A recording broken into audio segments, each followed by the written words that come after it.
Hello, Paul Lloyd Davies from the Performance-Led Development Academy, and today we're looking at skeletal muscle and body fat. Two components which are very, very important when training people and attempting to help them get stronger, lose weight, and build their self-esteem through a fitness program that probably you're running.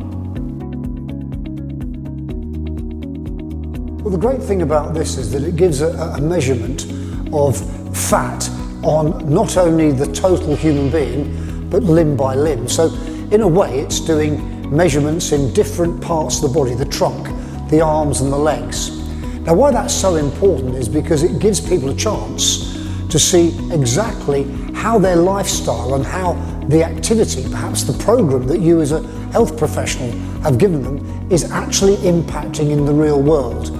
It's important, particularly for older people, that they don't allow themselves to fall into a position where they're losing muscle so fast that even though they may not be getting, obviously to the eye, fatter, the proportion of fat in their body compared to their muscle is moving in favour of the fat. And even for youngsters nowadays, sadly, because of the propensity for people to have too much sugar, and we must draw a distinction here between sucrose and some of the more dangerous sugars that are actually in processed foods.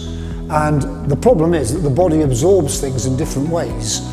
And ordinary sugar is made up of glucose and fructose, but many of the seemingly safe sugars that are mentioned in recipes when you look at the ingredients are potentially poisonous. You know, the bitter truth is that sugar can be very damaging, but doesn't need to be.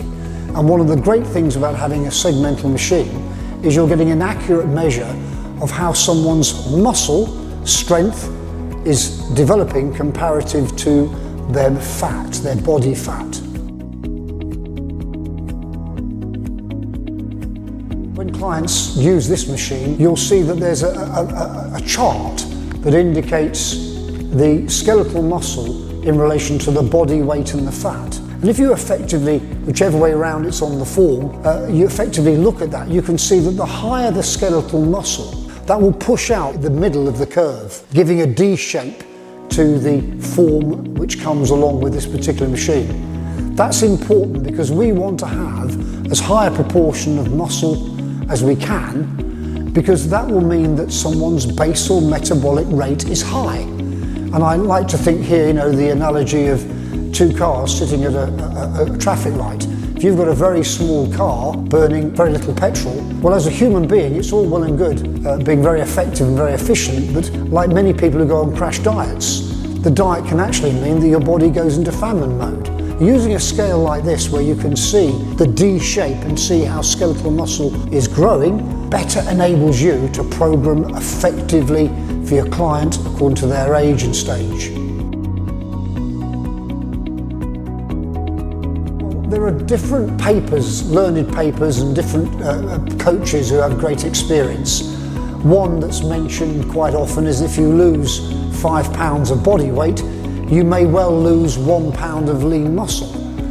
However, what you can do is try and avoid fad diets, small sensible changes in lifestyle, better regular exercise, a balance between aerobic work and strength and resistance training, and movement, range of movement, can do a lot to enable someone to reach an optimum where they slowly lose weight. And I particularly within our academy, we use a system we've devised over the years, advocate people making small changes, and those small changes in nutrition and in lifestyle and training bring about changes which are sustainable. The important thing is, and I'd stress to anyone who's thinking about should I get a scale or shouldn't I, is that the scales give an incentive. You can show people how they're progressing. And sometimes someone may put some weight on, but if you're able to show they put weight on because you've increased their body percentage in terms of skeletal muscle, they're generally going to be happy.